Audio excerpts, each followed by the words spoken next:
I'm going to offer another therapeutic example of this dynamic. A patient walked into my office and started talking. As he talked, I felt little tics start in my right hand.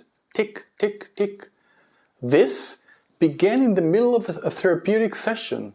Even though I was supposedly the specialist, I began to have tics in my right hand. It was very stressful, and my first tendency was to say, "What is this? Get over yourself." I needed to pull myself together, put aside the tics, and continue listening to the patient. Only then could I do my work. At first, I really shut down the tics. I held my hand a little tighter, trying to control them, and I kept listening. But when I relaxed again, the tics returned. So I said, "There's something interesting happening here. It is an occurrence that can clarify something in the room." I allowed the tics to continue, of course, while listening to my client. He was talking about another topic. While listening to him, I paid attention to those tics, which were now trying to reach behind my back, so gently that my client didn't even notice. At this point I said, "End this," as it is frightening when an unknown process dominates your consciousness and body, doing something you do not understand.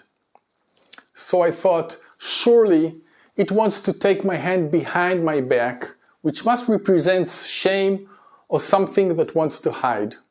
I tried to end this inconvenient process with some interpretations that already existed in my consciousness.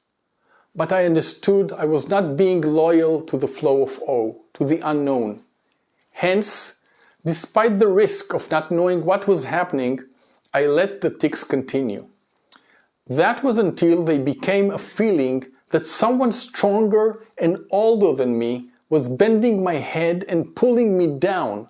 It was like when children fight and say, "Defeated, defeated, defeated."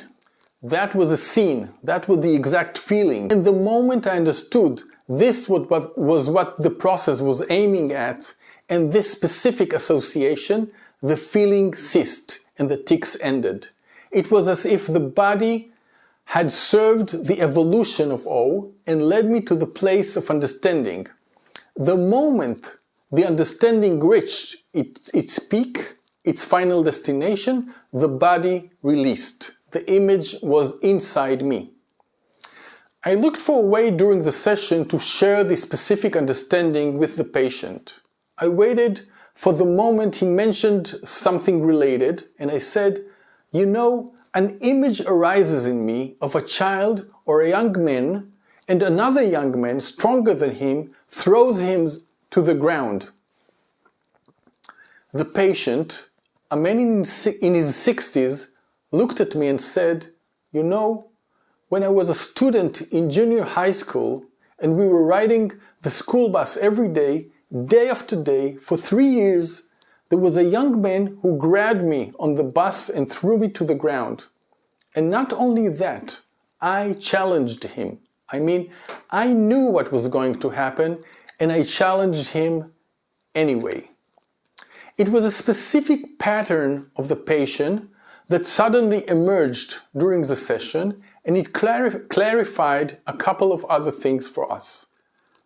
This is an example that includes a somatic path of a certain movement. Something evolved from the mist, from the formless, an awe movement, and from the fact I was able to carry and contain not knowing, it became something I could put into words and harness for therapeutic work.